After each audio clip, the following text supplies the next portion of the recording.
तो ये मेरा थर्मोडायनेमिक्स सब्जेक्ट का दूसरा वीडियो है। पहले वीडियो मैंने क्वेश्चन नंबर 50 तक के प्रैक्टिस सेट डाले थे, तो वीडियो नंबर 2 में जो है क्वेश्चन नंबर 51 से स्टार्ट करते हैं।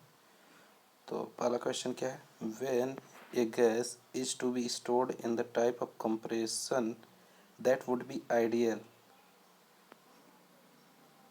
इज क्या करा था, isothermal compression is to be stored the type of compression that would be ideal is क्या कहलाता है, isothermal compression।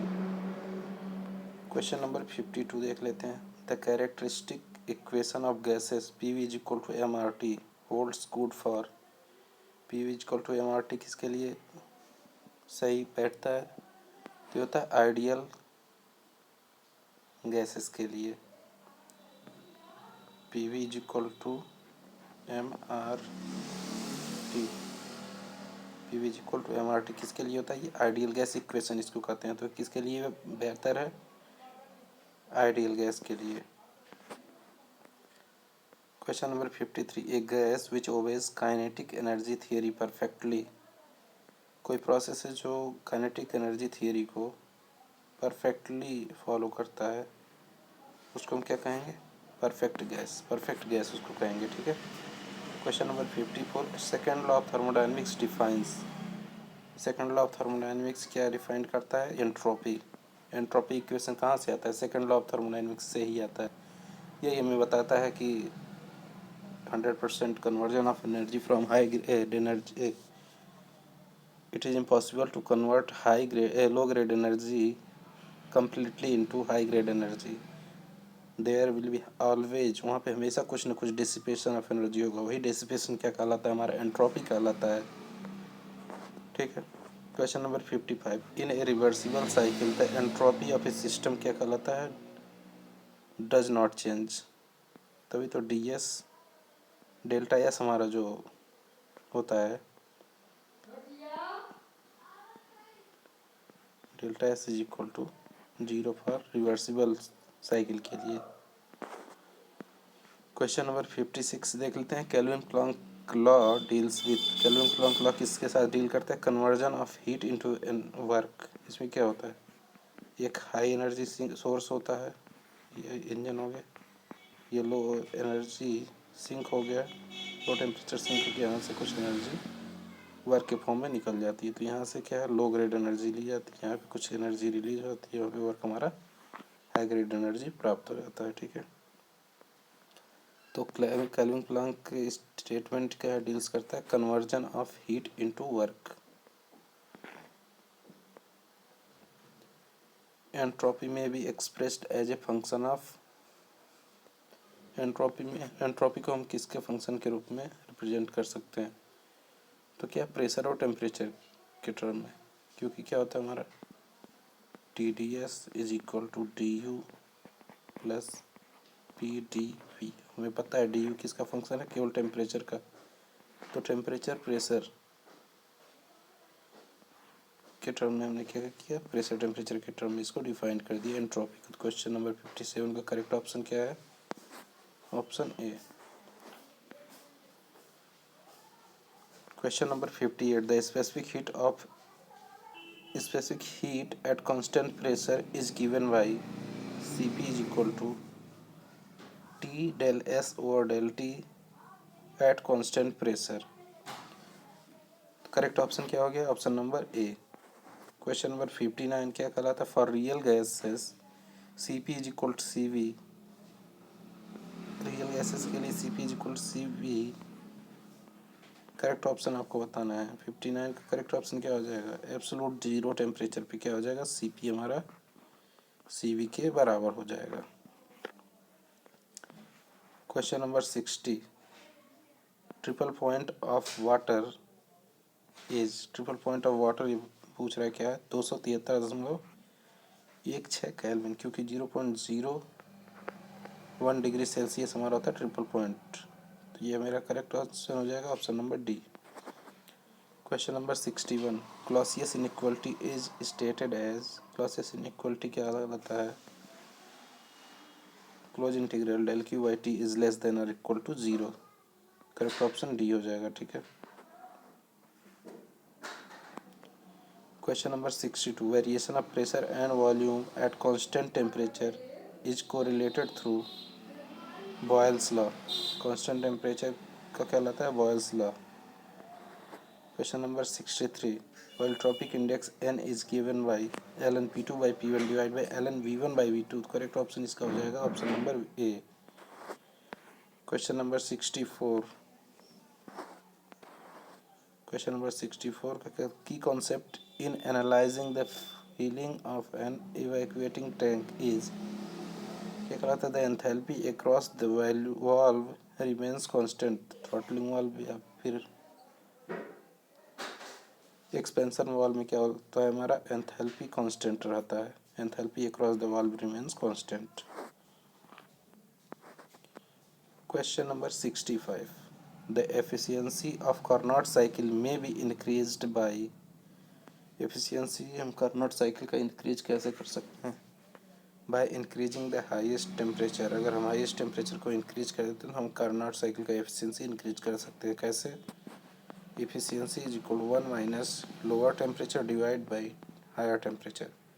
अगर हम हायर टेम्परेचर को इंक्रीज करेंगे तो ये ओवरऑल वैल्यू TL/TH क्या होगा, डिक्रीज होगी, और ये डिक्रीज होगा तो हमारा क्या होगा, एफिशिएंसी इंक्रीज होगी।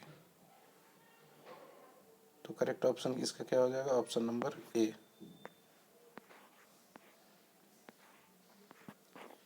Question number 66, at triple point a pure substance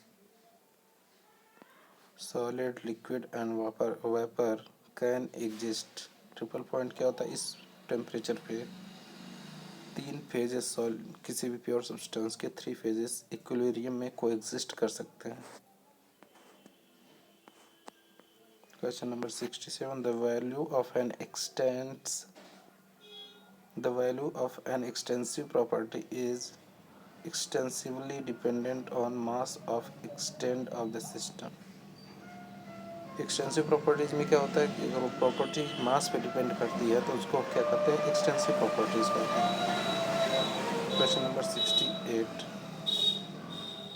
the work given out during expansion process in closed system will increase when the value of n is decreased। यहाँ पे देख लेते हैं, ये हमारा क्या है, कांस्टेंट प्रेशर एक्सपेंशन है, आइसोथर्मल एक्सपेंशन है,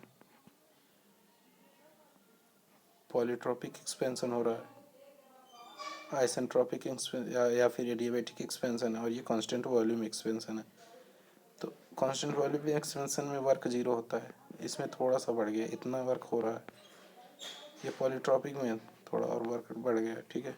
ये आइसोथर्मल वर्क, मैक्सिमम वर्क हमें किसमें मिलता है, कांस्टेंट प्रेशर प्रोसेस में। तो जैसे जैसे हम n की वैल्यू इंक्रीज कर रहे हैं, हमारा वर्क जो है डिक्रीज कर रहा है। तो हमें वर्क को अगर ज़्यादा करना है तो n की वैल्यू डिक्रीज करनी पड़ेगी, ठीक है। तो 68 का करेक्ट ऑप्शन हो जाएगा decrease, option B. Question number 69, the work required for compression in an closed system increases the value of n increases. n को हम अगर इंक्रीज करेंगे तो कंप्रेशन वर्क हमारा इंक्रीज होगा। क्वेश्चन नंबर 70 देख लेते हैं, in a Carnot cycle when working substance gives heat to sink temperature of sink remains constant.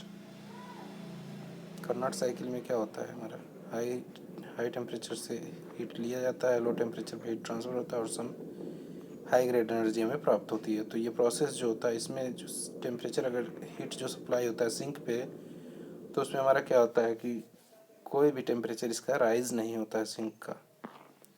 Question number 71 क्या कहता है, the Clausius Clapeyron equation gives PT diagram देता है हमारा Clausius Clapeyron equation, option C correct है, ठीक है। Question number 70, diathermic valve is one which permits the thermal interaction. Diathermic valve क्या कहता है, थर्मल इंटरेक्शन को परमिट करता है। करेक्ट ऑप्शन इसका बी हो जाएगा। A diathermic wall is open which permits thermal interaction, ठीक है, थर्मल इंटरेक्शन को परमिट्स करता है diathermic wall. Question number 73, during throttle process heat exchanges does not take place, no work is done by expanding of the steam. क्या कहला, throttling process में क्या होता है, हमारा एंथैल्पी कांस्टेंट होता है। तो ये सारी प्रोसेस जो है there is no change of internal energy, तो चार ऑप्शंस इसके करेक्ट हैं। Coefficient of volume expansivity, volume expansivity का कोफिशिएंट क्या होता है, माइनस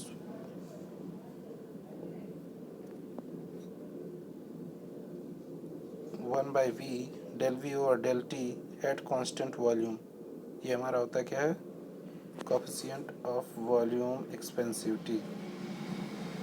करेक्ट ऑप्शन इसका क्या हो जाएगा, one by V del D V और D T at constant pressure. Question number 75, the sublimation curve on PT diagram for all substances possess the following slope, positive slope होता है। Sublimation curve का positive slope होता है। Sublimation process क्या होता है, अगर कोई भी सॉलिड डायरेक्टली वेपर में कन्वर्ट हो जाता है तो इस प्रोसेस को हम क्या कहते हैं, सबलिमेशन प्रोसेस कहते हैं। अभी ग्राफ में हम आपको दिखा रहे हैं, तो इस पे यहाँ पे दिखा देते हैं आपको। ये हमारा है पीटी कर्व पे हम इसको रिप्रेजेंट करते हैं। ये यहाँ से ये हमारा होता है ट्रिपल पॉइंट होता है, ये हमारा सब्लिमेशन लाइन होता है, ये हमारा फ्यूजन लाइन होता है और ये वेपराइजेशन लाइन होता है। यहाँ पे सॉलिड एग्जिस्ट करता है, यहाँ से लिक्विड, यहाँ पे वेपर। अगर डायरेक्ट सॉलिड वेपर में कन्वर्ट हो जाता है तो उसको हम क्या कहते हैं, सब्लिमेशन प्रोसेस। तो सब्लिमेशन प्रोसेस के बारे में क्या पूछा गया था, पीटी डायग्राम पे सब्लिमेशन प्रोसेस का स्लोप क्या होता है, ये तो ये स्लोप हमेशा इसका पॉजिटिव होता है। कोई भी सब्सटेंस है उसका सब्लिमेशन प्रोसेस का पीटी डायग्राम पे हमारा स्लोप क्या होता है, ऑलवेज पॉजिटिव होता है। Question number 76, which of the following statement is correct, all the isentropic process are adiabatic, ठीक है, सभी एसेंट्रोपिक प्रोसेस जो है हमारे एडियाबेटिक होते हैं। करेक्ट ऑप्शन ए सही है। Question number 77, if steam is throttled, अगर कोई स्टीम जो है थ्रॉटल हो रहा है तो इसमें एंथैल्पी अनचेंज रहता है, एंथैल्पी चेंज नहीं होता है, लेकिन अदर प्रॉपर्टी जो होती हैं हमारी उसकी चेंज होती हैं, ठीक है। The maximum amount of mechanical energy that can be converted into heat in any process is 100%। तो हमें पता है कि 100% conversion of heat into work is not possible, but there is always possible to convert 100% high grade energy into 100% heat, या फिर low grade energy में conversion possible है। Question number 79, the first law of thermodynamics is valid for, first law of thermodynamics किसके लिए valid है, तो ये सभी प्रोसेस के लिए वैलिड है, कहीं डिफाइन नहीं किया है कि ये किसी एक प्रोसेस के लिए वैलिड है, सभी प्रोसेस में अप्लाई कर सकते हैं first law of thermodynamics. Question number 79 हो गया। क्वेश्चन नंबर 80 देख लेते हैं, क्या कहता है, at critical point the enthalpy of vaporisation, critical point, triple point का बारे में हो गया, अब क्रिटिकल पॉइंट देख लेते हैं। क्रिटिकल पॉइंट ये होता है कि सैचुरेटेड लिक्विड लाइन को जो और सैचुरेटेड वेपर लाइन को जो कनेक्ट करता है उसको हम क्या कहते हैं, क्रिटिकल पॉइंट, और इस पॉइंट पे जो एंथैल्पी ऑफ वेपराइजेशन होता है वो जीरो होता है। करेक्ट ऑप्शन इसका डी हो जाएगा, ठीक है। Question number 81, triple point is the point, triple point is the point on PT diagram. ये बात आप लोग ध्यान रखिए कि ट्रिपल पॉइंट जो है केवल पीटी डायग्राम पे ही एक पॉइंट होता है, बाकी सभी डायग्राम्स पे एक लाइन को रिप्रेजेंट करता है ट्रिपल पॉइंट। तो करेक्ट ऑप्शन इसका क्या हो जाएगा, पीटी डायग्राम, ठीक है। Question number 82, the expression for work done during a process integration P D V is applicable for reversible process only, reversible process के लिए केवल ये वैलिड है कि हमारा expression for work done during a process is integration of P D V. तो option A correct है, ठीक है। 83 question number, which of the following represent the Carnot cycle. तो सबसे पहले कार्नोट साइकिल का हम जो है पीवी डायग्राम बना देते हैं। तो पीवी डायग्राम में क्या होता है, दो आइसोथर्मल प्रोसेस होते हैं और दो हमारे क्या होते हैं, रिवर्सिबल एडियाबैटिक प्रोसेस हैं। ये हमारा पीवी डायग्राम है। और टीएस डायग्राम इस पे क्या होता है, एक रेक्टेंगल होता है, ठीक है। ये हमारा टीएस डायग्राम है। तो इसमें से देख लेते हैं कौन इसे मैच करता है, ठीक है। तो ये टीएस डायग्राम एक रेक्टेंगल है, तो करेक्ट ऑप्शन इसका क्या हो जाएगा, ऑप्शन नंबर बी, ठीक है। अब क्वेश्चन नंबर 84 देख लेते हैं, ठीक है। Which of the following are intensive properties. इसमें इंटेंसिव प्रॉपर्टीज पूछ रहा है। इंटेंसिव मतलब इंडिपेंडेंट ऑफ मास। तो इसमें प्रेशर जो है और कोई भी प्रॉपर्टी अगर उसका स्पेसिफिक लग गया तो वो भी इंटेंसिव प्रॉपर्टी हो जाएगी। तो ये 2 and 3, तो ऑप्शन बी करेक्ट है। 2 and 3 is the intensive property, ठीक है। Question number 85, rate of change of enthalpy with respect to entropy at constant pressure for a perfect gas. Rate of change of enthalpy with respect to entropy at constant pressure for a perfect gas के लिए पूछ रहा है। तो इसका correct option आपका हो जाएगा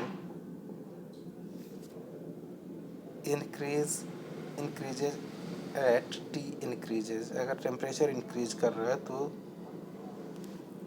rate of change of enthalpy भी इंक्रीज करेगा, ठीक है। क्वेश्चन नंबर 86 देख लेते हैं। For any process of all the second law requires that the entropy change of the system positive, negative, zero, कुछ भी हो सकता है, कुछ कह नहीं सकते, ठीक है। तो ये कुछ भी हो सकता है यहाँ पे, ठीक है। ये substance expends on freezing only if the slope of sublimation line on PT diagram is negative. Substance जो है फ्रीजिंग पे एक्सपेंड करेगा अगर उसका स्लोप जो है पीटी डायग्राम पे नेगेटिव है तभी। तो करेक्ट ऑप्शन इसका 1 हो जाएगा। और 88 question number 88, on PVT surface the triple point and critical point are seen respectively. PVT surface पे क्या होता है, ट्रिपल पॉइंट एक लाइन होता है और क्रिटिकल पॉइंट जो होता है वो पॉइंट होता है, ठीक है। तो question number 89, in the Mollier diagram for steam dryness fraction line convergent at. Mollier diagram सबसे पहले आप लोग को बता दूं, मोलियर डायग्राम क्या होता है। ये एक एचएस डायग्राम होता है, एंथैल्पी और एंट्रोपी डायग्राम होता है। जब एंथैल्पी की वैल्यूज रिप्रेजेंटेड होती हैं और एंट्रोपी की वैल्यूज हमारे रिप्रेजेंटेड होती हैं, सभी वैल्यूज होती है। ड्राइनेस फ्रैक्शन का भी वैल्यू रिप्रेजेंट किया होता है। मोलियर डायग्राम में dryness fraction line converges at किस पे, क्रिटिकल पॉइंट पे। ये इस तरीके से हमारा होता है। ये सब क्रिटिकल पॉइंट से ही निकल के इस तरीके से ड्राइनेस फ्रैक्शन लाइंस जो है ये सभी पॉइंट से एक ही पॉइंट से निकलती हैं, ठीक है। Question number 90, neglecting change in kinetic energy and potential energy unit mass the availability क्या कहलाता है। Availability in a non flow process becomes phi minus phi naught where phi is the availability function of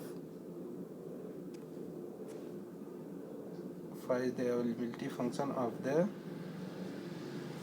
closed system, availability function of the closed system क्या गलत है, phi। Correct option इसका B सही हो जाएगा, ठीक है। The number of components C, phases P and degree of freedom F are related by क्या कहलाता है। P plus F is equal to C minus 2। P plus F is equal to C minus 2। तो इसको हम simplify करेंगे तो क्या हमारा ऑप्शन कौन सा करेक्ट हो जाएगा, option number B, F minus C minus P is equal to 2। Question number 92 क्या कहलाता है, which of the following expression is correct for reversible work done by the system. Reversible work done by the system के लिए correct option इसका हो जाएगा B, minus integration of 1 V D P.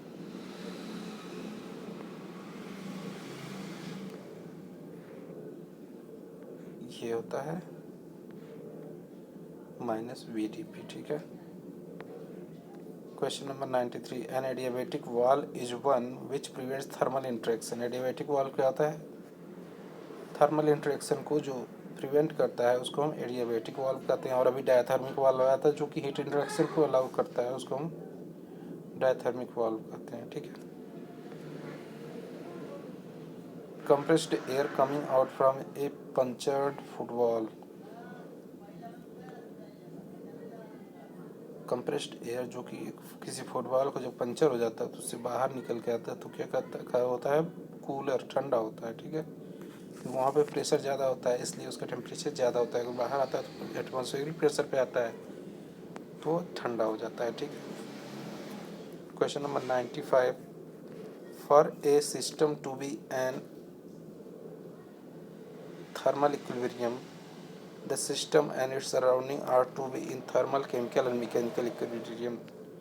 अगर हम किसी सिस्टम को कह रहे हैं कि वो थर्मल इक्विलिब्रियम में है तो उसको किस इक्विलिब्रियम में होना चाहिए? तो उसको थर्मल, मैकेनिकल और केमिकल तीनों इक्विलिब्रियम में अगर होगा तभी तो उसको हम थर्मल इक्विलिब्रियम में कहेंगे। थर्मोडायनामिक इक्विलिब्रियम या फिर थर्मल इक्विलिब्रियम तभी कहेंगे। In thermodynamics analysis a pure substance is that. इन थर्मोडायनामिक्स एनालिसिस में प्योर सब्सटेंस हम उसको कहेंगे consist of only single species. एक सिंगल स्पीसीज कंसिस्ट कर रहा है तभी उसको हम क्या कहेंगे? थर्मोडायन एक प्योर सब्सटेंस कहेंगे, ठीक है। क्वेश्चन नंबर 96 हो गया ये। Question number 97, which one of the following statement regarding the concept of continuum is correct? Large number of molecules enable meaningful statistical averaging and assigning of property values. Mean free path of molecule is order of magnitude higher than the system dimension. Behavior of individual molecules is degraded. Mean free path of the molecules approaches the order of magnitude of the system orientation. तो इसका correct option क्या हो जाएगा? Option 3 और 4, ये और ये option इसका करेक्ट है। Question number 98, work output from A system is at the expense of internal energy in a non flow process carried by. Work output from A system is at the expense of internal energy, जिसमें जो है internal energy का conversion हो रहा है work output में, तो उस प्रोसेस को क्या कहेंगे? हम क्या कहेंगे? Adiabatic process. एडियाबैटिक प्रोसेस मतलब DQ हमारा 0 हो गया, इस उसके बाद DQ 0 हो गया, बचा क्या? DU और DW। तो DU को जो कन्वर्ट होगा DW में या फिर DW कन्वर्ट होगा DU में। तो इस टाइप के प्रोसेस को क्या कहते हैं? हमारा एडियाबैटिक प्रोसेस कहते हैं। Experimental data obtain from a constant volume gas thermometer is shown in the figure. तो ये प्रेशर डायग्राम है, ये टेम्परेचर डिग्री सेल्सियस में है, ये हमारा आउटपुट आया टेम्परेचर मेजरमेंट करने के बाद। तो इस पॉइंट को पूछा गया है जो इंटरसेक्ट किया है उसका टेम्परेचर क्या है? तो उसका करेक्ट ऑप्शन इसका बी हो जाएगा, 200 -273.15।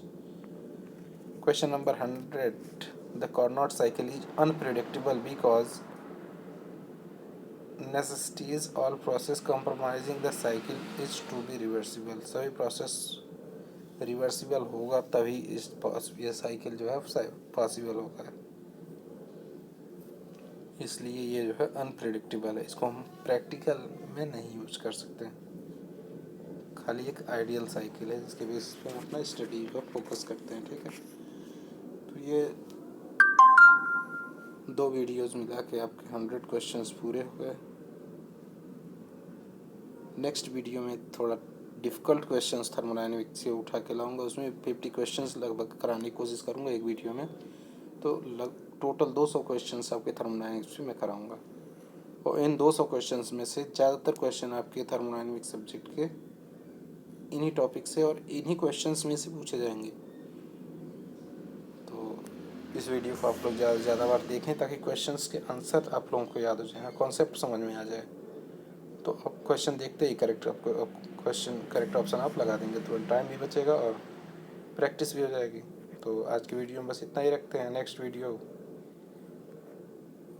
जल्द ही आप लोगों के लिए अपलोड कर लिया जाएगा। ऐसे ही सारे सब्जेक्ट्स के मैं वीडियो बना के अपलोड करता रहूँगा, ठीक है। कोई बात नहीं, चलिए, थैंक यू, बाय।